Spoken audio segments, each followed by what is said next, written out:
Brothers by blood. That's how the South Korean president described the relationship between Seoul and Addis Ababa, referring to Ethiopia's role in dispatching troops to help out during the Korean War. It was the only African country to help a friend in need more than 6 decades ago. Since then, the friendship between the two countries has slowly but surely progressed. South Korea and Ethiopia, a special relationship dating back to the 1950s. Our news feature tonight with Oh Soo-young. Meet Addis Lulu, an Ethiopian student in chemical engineering who came to Korea 2 years ago. I've completed the Korean language program for 1 year. So now I'm attending my master's program. I was able to know that there was scholarship in Korea, and I have always wanted to come to Korea because of my grandfather has a story with Korea. Lulu's grandfather was one of the 6,000 Ethiopian soldiers who fought with the South during the Korean War. Ethiopian Emperor Haile Selassie sympathized with Korea's ordeal under Japanese colonization and dispatched the Kagnu Infantry Battalion to support the South against the attacks from the communist North. The Ethiopian soldiers fought 253 battles during the 1950-53 war. 121 soldiers died in the conflict, and more than 500 were injured. After the ceasefire in 1953, Ethiopia helped the South rebuild the country, providing medical support and welfare. To honor the veterans, Korea built a memorial center in 1968. The center, in the shape of 3 African huts, is on Ethiopia Road in Chuncheon, Gangwon-do Province, close to where the troops had been based. Inside there are ornaments, medals and war recordings, as well as exquisite cultural artifacts.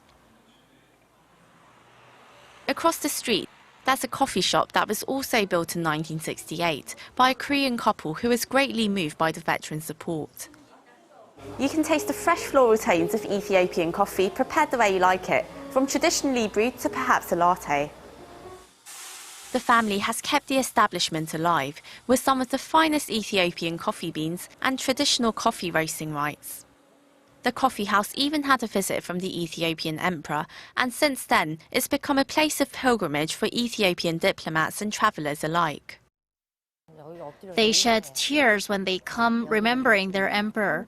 Also, all kinds of diplomatic events and cultural exchanges with Ethiopia happen here at this coffee house. In the decades following the Korean War, Korea experienced a fast-track development and is now the world's 13th largest economy. It also transitioned from a recipient of official development assistance to a donor country in 2010, the first in the world to do so. Since 1991, Korea has been repaying Ethiopia's generosity with official development assistance.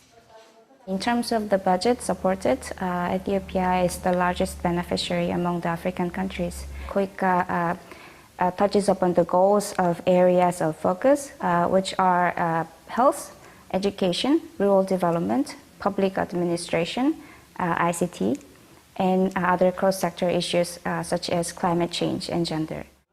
Korean aid to Ethiopia has so far reached around $108 million, and this year there are 11 bilateral projects underway. Besides foreign aid, Korea also supports war veterans' descendants with academic scholarships for students in Ethiopia, funded by the Hwacheong County where the soldiers were based.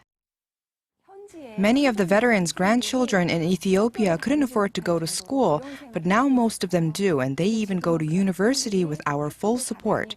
We've supported 177 students since 2009, from elementary school to university.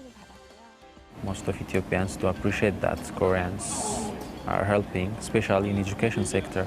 So it's really good to know that Koreans are by our side.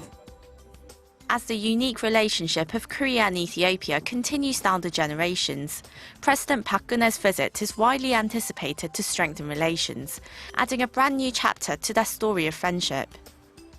Oh Soo-young, Arirang News.